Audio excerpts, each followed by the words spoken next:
Hello, I am Andrea Kuchin, and this is My Home Biz Tips. And today we have the pleasure of talking to the very charming and delightful Daphne Valcin. Hello. Hey. It's great to see you. Thank you so much for joining me today. Now, you work from home, don't you? I sure do, and enjoy it. Would you like to tell us a little bit about what you do? Sure. So I am a certified professional coach, and I help people to thrive at life, work, and business. So basically, I do a mixture of business coaching, career coaching, and executive coaching. I have those individual clients who I serve, but I also do speaking engagements. And what's interesting is during this time, I'm still doing speaking engagements. I did 2 yesterday. And I do them virtually, which is interesting. So I've been doing virtual speaking engagements with people in California 2 weeks ago. Yesterday, one with people in Richmond, Virginia, another one with people in New York. So I am a speaker, trainer, and coach. Right. So when this all first happened, you probably thought, oh dear, there goes my speaking career. And for a while it was a little shaky, I understand, because I've spoken to other people in a similar situation. But now we've all gotten used to using things like Zoom. Yes. Then you're back on the speaking thing again. Yes. I think for me, there may have been 1 or 2 months where I didn't have speaking engagements. And then after that, I had speaking engagements maybe once every 2 weeks for a few months. So I think people were in shock at first. And then after that, people bounced back. And all of a sudden, I was able to have speaking engagements again. Wow, because that isn't a very long time to not have any. No, it's not. No, it's not.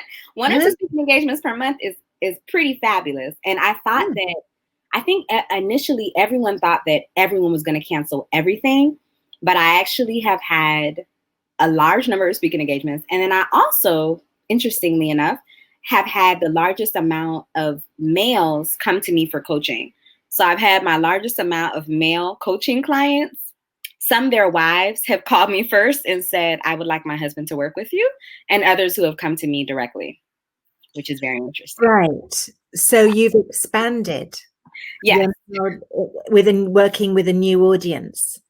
Yeah, because I was serving both men and women before, but for some reason, if I had 20 clients, maybe only one would be a man. But during the pandemic, there had been certain days where all of my clients for the day were all men. Wow. Like wow. 4 or 5. Now, you said something about executive. Are these more of the executive type people? So the men that I have are a mix. Some are starting businesses. Some are executive coaching clients. Some are business coaching clients where they have a business already established and they want to grow. So I'm helping them with kind of productivity. I'm doing some planning around what are the best things that they should do on a regular basis to bring the most revenue into their business. Right. Very interesting. So you're another one of these business owners who probably for a little while was using the word pivot to some degree, because that became the big word. I think that was in the past. But it was an adjustment and you reorganized a little how you do things, and now you're back on track. Yes, I'm totally back on track. There were only a few things that I had to do. One was mindset, actually, right? To think about how do I do this in a new way, as opposed to thinking I'm just going to take 2020 off or however long the pandemic lasts, and then I'll go back to speaking afterwards. But just even like feedback forms, for example, or the initial conversation I have with someone who I'm going to speak or train with, to usually I say things like, what will the setup be in the room? And what time should I arrive that day? And now I had to ask questions I learned the hard way, like, what technology will you be using? In the first speaking engagements I did for teams, technology was, they were trying to figure it out. So it was like, do you all see me on the screen? No, we've never used this before. No problem. I'll be patient. It's completely okay. So I had to learn about what are the proper questions to ask to help even my clients, especially with speaking and training, to prepare to do things in a different way as well. Right. And there's no one there to guide you because everyone was in the same position. It was new to everybody. Yep. It was new to everyone. So flexibility and the ability to pivot. I think both of those things had to be implemented. Right. So now bring out your crystal ball and tell us, is it going to stay like this, do you think? Or are we going to go back to the old ways of doing things? So I follow a number of people who are like influencers and authorities within the space of like training or speaking or even corporate consulting. And so a number of them are saying that a lot of businesses are going to stick to the way of doing things when it comes to work from home, most likely not 100%, but at least a hybrid. So having a portion of their employees work from home or having them work from home and go into office. That was already happening, right? A little bit right before the pandemic. There were all kinds of articles about working from home and if it was good or not. And I think I actually saw a number of articles saying instead of doing remote work, we're bringing people back into the office. But I feel like, and from what I hear about the data, there's going to be more hybrid ways of working. And then I think the other thing that's going to happen based on the data is we're going to continue to have virtual events and maybe a hybrid of virtual and in-person, because event planners are realizing that attendance actually has gone up for the virtual events that they have been putting on. Although I did notice even with the virtual events, there's been, there are kinks. I think most of the virtual events that I've been to, virtual conferences, there are kinks people are still working out. However, they're still getting exponentially a larger number of people who are registering, which for anybody who is listening, depending on what kind of business you have, there are different opportunities, whether you have products that you sell or you're someone who's a service-based business. If you're able to understand the needs of this new market, especially if you're business to business, then I think there's an amazing opportunity to serve and to expand your service during this time. I love the way you've said that. I absolutely love the idea that you've put that there are opportunities to serve and expand your market as well. So I read before, years before I'd ever experienced any kind of crisis or change in the way the world works, that a recession or a setback or a depression is a great time of growth. And a lot of innovation has come out of situations like that. And there are people who say that we were getting horribly complacent and the world needed a major shock to sort of shift us. I think that's possibly a little harsh.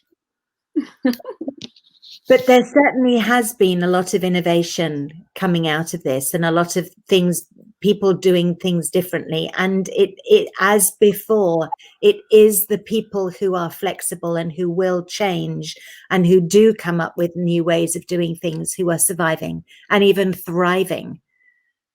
And it is the people who are upset and stuck because things have changed and they don't like change and it's difficult to do things differently and oh dear, that are the people who aren't.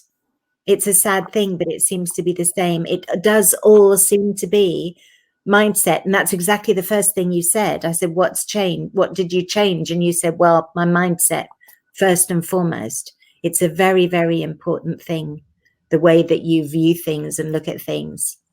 So thank you. Thank you for sharing that. That's awesome. You're very welcome. Yeah. So getting back to, being an entrepreneur and running a business and so on, what was behind your decision to do that? Because it seems to me as though you could have quite easily become part of corporate America, but you decided to become an entrepreneur. So what was behind that decision? Very true. Very true. I was actually speaking about this today in a Facebook Live. So before I met my husband in 2014, or maybe 2013, actually, my goal was to get my MBA, my Master's of Business Administration, go to a top rated business school, graduate, and work for a consulting firm. And I was like, what will I do? Will I go the human capital route or the entrepreneurship route for my MBA? And I was starting to complete applications, was starting to get recommendations in. During that time is when I met my husband, who 2 weeks after we met, or 3 weeks after we met, we started dating. 4 months after we got engaged, and a year after we got married. Henceforth, he lived in Florida, I lived in Virginia, and he is someone who really likes a lot of time, quality time. And I thought it may not be a good idea to be in my first year of marriage and in an MBA program. So I actually decided to postpone the MBA program. And then I also decided that I was going to try to tap into the things about me and my experience that I felt I could bring together for something that was entrepreneurial, that could grow with me, my husband, and if we were to have children, to grow with our children too. So my undergraduate degree is in public relations. My master's is in secondary education. I've done public affairs work, public relations work, and a lot of things in between dealing with education. And so I decided that life coaching would be the best thing for me to go into. So the same month I took my last GMAT exam for business school, the same month that I got engaged was the same month that I registered for my life coaching certification. And then the Friday I left my job June 23rd after giving my 2 weeks. And that Monday is when I launched my business. I created my website in a day, got my EIN number, opened up my bank account all on that Monday. And that week, by the end of the week, I had 30 consultations booked as a coach. So wow. That was the story in 2014. And then August 2014, that was June. August is when I got married. So everything happened very quickly. Most of my business, I've had small children or have been pregnant. Since I started my business in 2014, I have a 2-year-old and a 4-year-old now. So it did work out because last year I worked 20 to 25 hours a week on average, but my revenues were over the median income for life coaches in the United States. Right. So I've been able to do well balancing the family and balancing my business. But had it not been for my husband, meeting my husband, I most likely would have been a part of corporate America. Although I had mentors along the way who were like, nope, you're definitely an entrepreneur. Yeah, so that's my story. I can see why they say that, because you're definitely very motivated. And I think that's the primary thing that as coaches, we tend to work on people about. I mean, I did not intend doing anything to do with mindset or thought processes or anything. Mine was all going to be about how you actually do stuff and the steps you take and the stuff you do. But I found that there is a lot to do with motivating people and getting them to believe that they can do what they hope that they can do. You know, so I think that's also a way potentially I'm thinking about how this is all going to play together, but I think there's an opportunity for maybe a group of coaches to work together with their own specialities to create the business in a box, if you like, because somebody needs to coach on digital marketing, maybe somebody needs to coach on promotion, somebody needs to coach on mindset, somebody needs to coach on sales, that kind of thing. And then there's the sort of the technical stuff, and you can split those all down. But I think there really is a place for people working together so that business owners have everything they need. And I don't know whether anyone who's watching has noticed, But while I'm talking, I talk about my coach occasionally. Daphne has talked about the people that she's working with, the people that she's following. We're all looking to someone above us. We're all supported by someone above us who then supports us. And we support people who are often supporting other people. And I bet you bottom dollar, whatever that means, that my coach is being coached by someone who's probably also being coached by somebody. And it just goes to show that that support system is absolutely essential. Humans used to live in communities. We don't anymore. We need to find that community support system from somewhere else. Yes, I completely agree. I completely agree. And I've had coaches, and I know my coaches have had coaches, and they have coaches, most of them still now. So you answered my next question, which was about how long it took you to start making money, because I think you said a week or something like that. It's not standard, I don't think, but it just goes to show that it can be done, right? Yep. So it seems as though you obviously got everything absolutely right from day one and never made a mistake ever. Spill the beans or spill the tea. What was the biggest mistake that you've ever made? That's a great question. So what ended up happening was I made $72 my first month in business because my prices were too low, and because I didn't know it, but I had a sales and marketing issue. So I thought only a few people out of that 30 something, out of those 30 something folks were going to say yes to